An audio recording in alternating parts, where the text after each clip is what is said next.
जय श्री राम, जय हनुमान बाबा की। और मैं आज आपका फिर से स्वागत करता हूँ इस संपूर्ण सृष्टि ज्ञान चैनल में। और हम लोग आज बात करने जा रहे हैं एक ऐसी पूजा की या एक ऐसे व्रत की जिसका नाम है पजूनो पूनो व्रत। फिर से बता दें आपको, इसका नाम है पजूनो पूनो व्रत। अब देखिए अर्थ क्या है समझते हैं पहले पजूनो और पूनो का। देखिए पूनो का अर्थ होता है पूर्णमासी और पजूनो का मतलब होता है एक देवता है जिनका नाम पजून कुमार है, इसीलिए उनके नाम पे व्रत रखा गया है जिसको बोलते हैं पजूनो पूनो व्रत। अब चूंकि देखिए यह व्रत जो व्रत पजून कुमार या देवता पजून कुमार देवता जी का व्रत है और यह व्रत रखा जाता है चैत्र मास की पूर्णमासी के दिन, इसीलिए इसका नाम पजूनो पूनो व्रत रखा गया है। अब देखिए जो यह व्रत है, यह व्रत उसी घर में किया जाता है जिसमें पुत्र होते हैं। तो अर्थात हम ये भी कह सकते हैं कि यह व्रत पुत्रों के लिए किया जाता है कि जिस घर में पुत्र हों वो पुत्र हमेशा खुशहाल रहें, उनकी लंबी आयु हो, इसीलिए यह व्रत किया जाता है। और यह व्रत ज़्यादातर ये बुंदेलखंड प्रांत में ही किया जाता है। तो एक तरह से ये कहा जाए कि जो यह पजूनो पूनो व्रत है यह ज़्यादातर बुंदेलखंड प्रांत में ही किया जाता है। अब देखिए इस व्रत से हम पहले जुड़ी हुई कथा बताएंगे आपको, उसके बाद फिर आपको बताएंगे कि यह पूजा कैसे करी जाती है। तो चलिए शुरू करते हैं इस कथा पे, या कहिए व्रत कथा जो है ये पजूनो पूनो व्रत की। चलिए शुरू करते हैं, पर इससे पहले जय श्री राम, जय हनुमान बाबा, जय कृपा करिए प्रभु। देखिए ऐसा है कि ये व्रत कथा कहती है कि एक समय में या एक समय की बात है, राजा वासुदेव रहते थे। राजा वासुदेव की दो रानियां थीं, एक का नाम था सिकौली, एक का नाम था रूपा। जो सिकौली रानी थी वो सास और ननंद को बहुत ही प्यारी थी, और जो रूपा रानी थी उसको राजा बहुत प्यार करते थे। अब चूंकि राजा रूपा को बहुत प्यार करते थे, इसलिए सिकौली और उसकी सास और नंद बहुत चिढ़ती थी रूपा से। अब देखिए उन लोगों के कोई संतान नहीं थी, ना सिकौली कोई संतान थी, ना रूपा के कोई संतान थी। इसी बात का रूपा को बहुत दुख था। तो एक बार क्या हुआ कि रूपा ने वहाँ की जो वृद्ध स्त्रियों से पूछा कि बताइए मैं क्या करूँ कि मैं गर्भवती हो जाऊँ। तो उन स्त्रियों ने कहा, या उन वृद्ध स्त्रियों ने ये कहा कि जब तक तुमको आशीर्वाद अपनी सास और ननंद का नहीं मिलेगा तो तब तक तुम्हारा गर्भ नहीं ठहरेगा या तुम गर्भवती नहीं होगी। तो अब रूपा उनसे कहती है कि मेरी सास और नंद तो मुझसे बहुत चिढ़ती है, वो कभी मुझको गर्भवती होने का आशीर्वाद नहीं देंगी। तो जो वृद्ध स्त्रियां थीं उन्होंने ये कहा कि तुम ग्वालिन का वेश धरकर जाओ महल में और वहाँ पर दूध दो और उनसे आशीर्वाद ले लो कि तुम्हारे कोई पुत्र हो जाए, या पुत्र हो या पुत्री होने का आशीर्वाद ले लो। अब क्या होता है कि जो रूपा रानी है वो उनकी बात मानती है और ग्वालिन का वेश धरकर वो पहुंच जाती है राजमहल में और दूध रख देती है और मटकी रख के उनके पैर छूती है सास और नंद के। अच्छा, चूँकि सास और नंद को मालूम नहीं था कि रानी रूपा है, तो वो उसको आशीर्वाद देती हैं कि जाओ तुम्हारा एक पुत्र हो जाएगा। अच्छा, अब देखिए वो वापस लौट आती है। कुछ दिन बाद वह गर्भवती हो जाती है और अब एक और उसको चिंता सताती है रूपा रानी को कि अब तो चूंकि मेरे गर्भ ठहर गया है, पर जब ये प्रसव काल होगा, जब ये बच्चा पैदा होने को होगा तो कौन मेरी सेवा करेगा। वो बहुत परेशान हो जाती है सोच सोच के। तो जब राजा आते हैं तो राजा को यह बात बताती है कि बताइए कि कौन मेरी सेवा करेगा। तो राजा कहते हैं तुम परेशान मत हो कि जब भी तुम्हें दर्द हो प्रसव का तो मैं यहाँ घंटी बजवा दे रहा हूँ, घंटी डोरी बंधवा कर तुम्हारे पास रख दे रहा हूँ बस तुम डोरी खींच लेना और घंटियाँ बजें, घंटी की आवाज़ सुन के मैं दरबार से चला आऊँगा। अब एक दिन पता नहीं क्या मन हुआ रूपा रानी का, उन्होंने कहा चलो हम चेक करते हैं कि देखें राजा आएंगे कि नहीं आएंगे। उन्होंने वो डोरा खींच दिया और वो घंटियाँ बजने लगी। जैसे ही घंटी बजी तो राजा दरबार छोड़कर चले आए। जब राजा ने देखा आकर कि अरे यहाँ तो कुछ नहीं है, तो वो बहुत क्रोधित हो गए और वो बोले कि देखो ऐसा है कि अब मैं यहाँ पर नहीं आऊँगा, और वो यहाँ कहकर चले गए। अब तो रूपा रानी और दुखी हो गई। अब उन्होंने कहा कि लगता है मुझे अपनी सास और ननद की ही सहायता लेनी पड़ेगी। तो अब वह पहुँच गई सास और ननद के पास। जब वो सास और ननद के पास पहुँची और उन्होंने बताया कि उसका बच्चा होने वाला है, तो सास और ननद को पहले तो बड़ा क्रोध आया, वो मन से बहुत क्रोधित हो गई, पर उन्होंने जाहिर नहीं होने दिया। अब सास और ननद ने सोच लिया कि हम लोग इसका बदला जरूर लेंगे, जो ये चुपके से हमारा आशीर्वाद ले गई है। तो उन्होंने कहा देखो कि जब तुमको प्रसव का दर्द हो तब तुम सर अपना एक कोने में रखकर और तुम ओखली में बैठ जाना, और ओखली में बैठ जाना, और जब बच्चा होगा तो रोएगा तो हम लोग आ जाएंगे दौड़ के। तो उसने रूपा ने ऐसे ही किया कि जब उसका जब बच्चा होने था तो सर कोने में रखकर ओखली पर बैठ गई। जब बच्चा हुआ तो वो ओखली में गिर गया और रूपा रानी बेहोश हो गई। तो जब बच्चा रोया तो ये दोनों सास और ननद दौड़ के, और सिकौली रानी भी दौड़ के आ गई। उन्होंने क्या किया कि उस बच्चे को उन्होंने कूड़े के ढेर में फेंक दिया, मतलब जो महल के बाहर कूड़े का ढेर था वहाँ पर फेंक दिया उन्होंने उसको, और उसके अंदर उन्होंने कंकड़ और पत्थर भर दिए। रानी को होश आया तो उन्होंने कहा देखो तुमने तो कंकड़ और पत्थर पैदा किए हैं। तो जब ये राजा को मालूम पड़ा तो राजा दौड़ के आ गए, पर राजा ने जब ये पता लगवाया तो मालूम पड़ गया उनको कि ये सब सिकौली रानी और उनकी माँ और उनकी बहन का ही किया धरा है। पर तब भी वो कुछ नहीं बोले क्योंकि परिवार की बात थी, और उन्होंने कुछ नहीं बताया रूपा रानी को। चलिए यहाँ पर बात आई गई हो गई। अब जब जिस बच्चे को या जिस उनके पुत्र को, रूपा रानी के पुत्र को फेंका था कचरे में, तो वहाँ एक कुम्हारिन आई, वो अपना कचरा फेंकने आई थी। तो देखा यहाँ पे एक बच्चा रो रहा है, तो भगवान प्रसाद समझकर, क्योंकि उसके भी पुत्र नहीं था, वो उस बच्चे को अपने साथ ले गई और उसको पालने लगी और उसका नाम रख दिया पजून कुमार। तो अब जब उसका नाम पजून कुमार रख दिया तो वह बच्चा धीमे धीमे समय के साथ बड़ा होने लगा।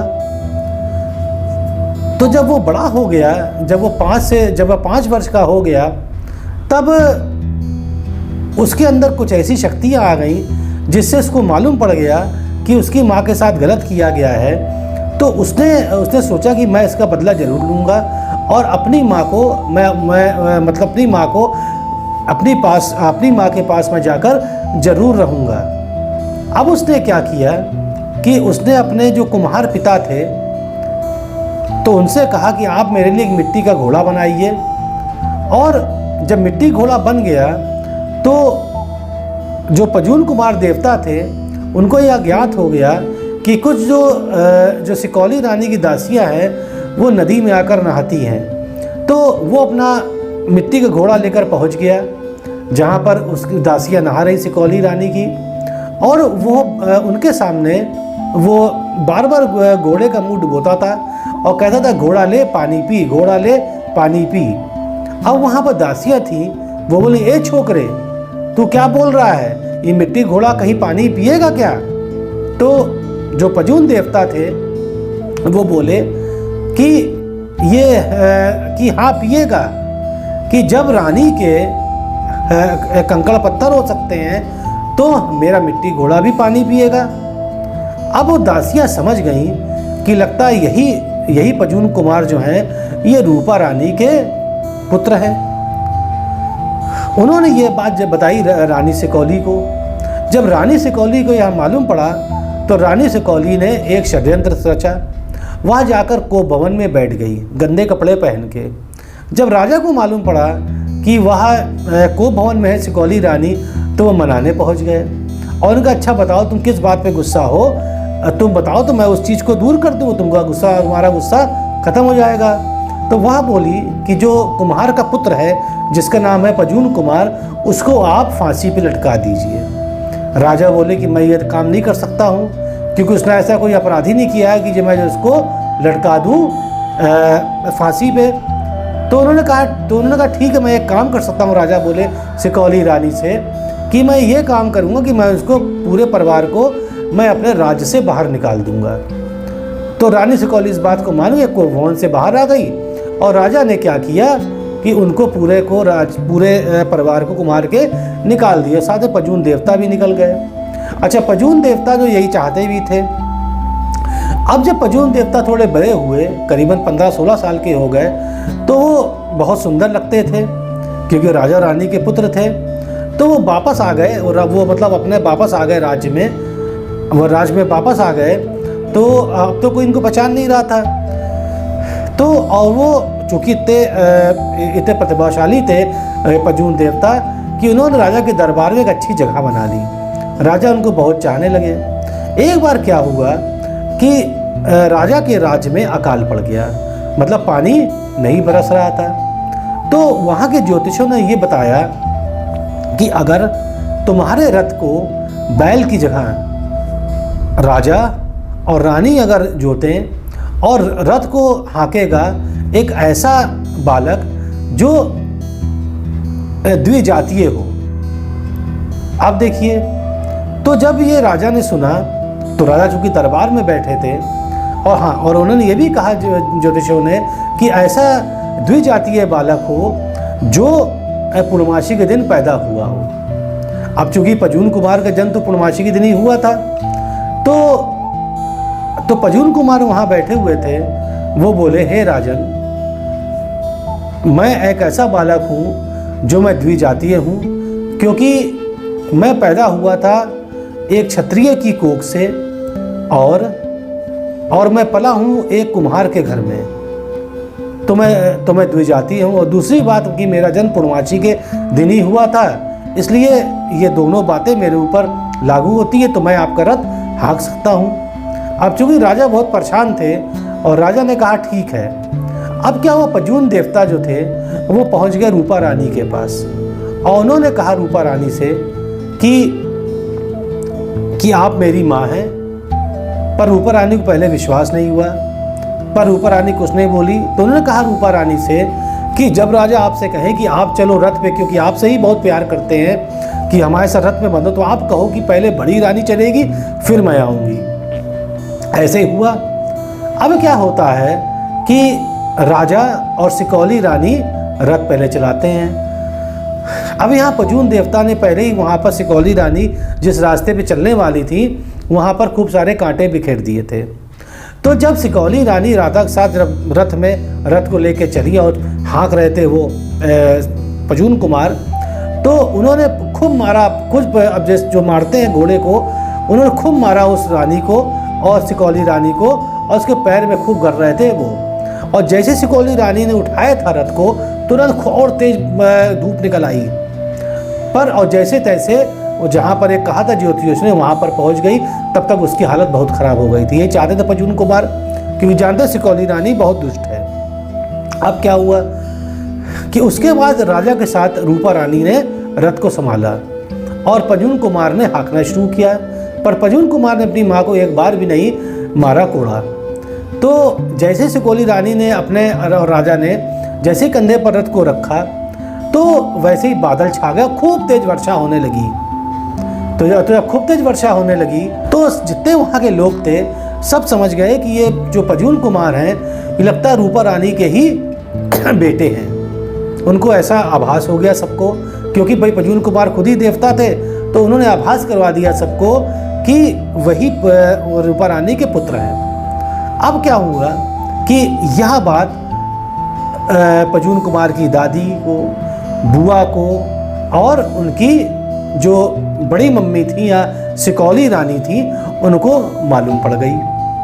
अब पजून कुमार सबसे एक एक बार मिलने गए। अब देखिए, जब पजून कुमार अपनी दादी के पास मिलने गए तो बोले, हम आए क्या तुम्हारे मन भाए? तो यहाँ पजून कुमार बोलते हैं, हम आए क्या तुम्हारे मन भाए?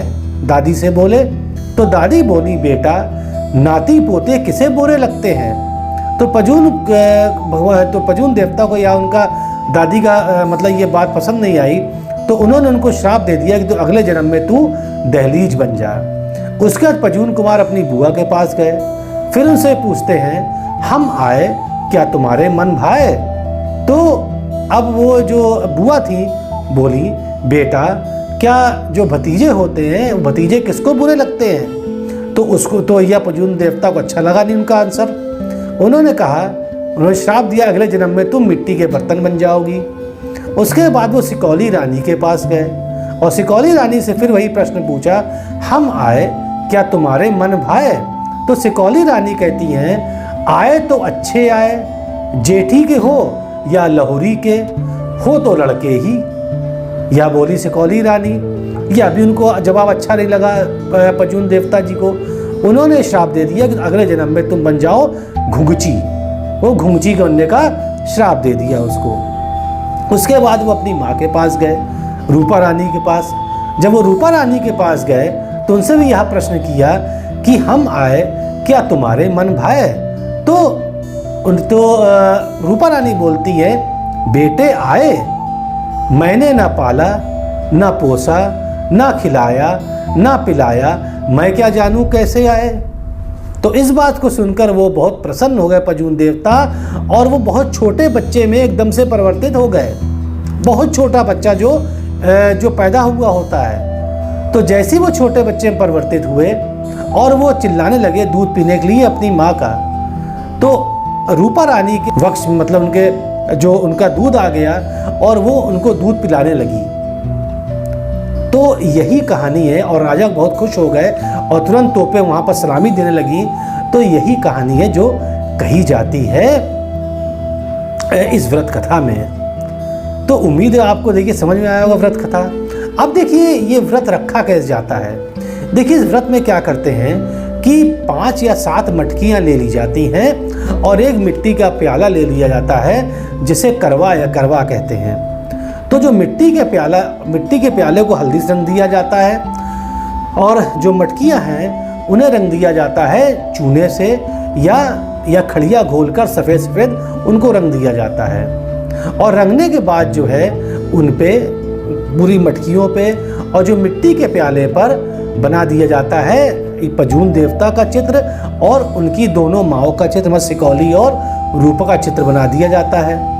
उसके बाद उन मटकियों को गोल गोल रख दिया, मतलब उन मटकियों को गोल गोल रख दिया जाता है और उसके बीच में वो मिट्टी का प्याला रख दिया जाता है। इसके 50 सब मटकियों में पकवान हैं, लड्डू हैं, सब भर दिए जाते हैं और साथ में जो मिट्टी का प्याला है उसमें ही पकवान भर दिए जाते हैं। और फिर एक स्त्री यह व्रत कथा जो मैंने बताई आपको वह सबको सुनाती है और स्त्रियां सुनती हैं। और जब यह कथा पूरी हो जाती है तो हर रानी अक्षत या मतलब चावल जो है वो डालती है मटकियों पे और उसके बाद मटकियाँ हिला देती हैं। जब मटकियाँ हिला देती हैं तो पुत्र को बुलाया जाता है और पुत्र से कहा जाता है कि तुम जो एक पजून कुमार की मटकी होती है या पजून देवता की भी कल्पित मटकी होती है उसमें से वह लड्डू लेके अपनी माँ की गोद में डाल देता है और वही माँ उसको प्रसाद के रूप में दे देती है। उसके बाद उन मटकियों का जो प्रसाद है सब घर भर के सब लोगों में बांटा जाता है। तो इस प्रकार से यहाँ पूजा करी जाती है। तो उम्मीद है आपको समझ में आया होगा कि ये पजूनो पूनो व्रत क्या है, पजूनो देवता कौन है, पूनो का अर्थ क्या होता है और यह व्रत कैसे रखा जाता है। देखिए हाँ एक और बता दें आपका, इसमें बहुत ये कोई कहा नहीं गया कि आप व्रत रखिए, परंतु स्त्रियाँ इसमें व्रत रखती हैं अपने लड़के के लिए कि जैसे उसकी लंबी आयु हो, वह अच्छा कमाए, इसलिए व्रत रखा जाता है इसमें। और इसमें पूजा इस प्रकार से की जाती है जैसा हमने आपको अभी बताया। तो उम्मीद है आपको अच्छा लगा होगा। अच्छा लगता है तो आप सब्सक्राइब करिएगा। और चलिए मैं विदा लेता हूँ। जय श्री राम, जय हनुमान बाबा की और जय पजूनो देवता की कृपा को।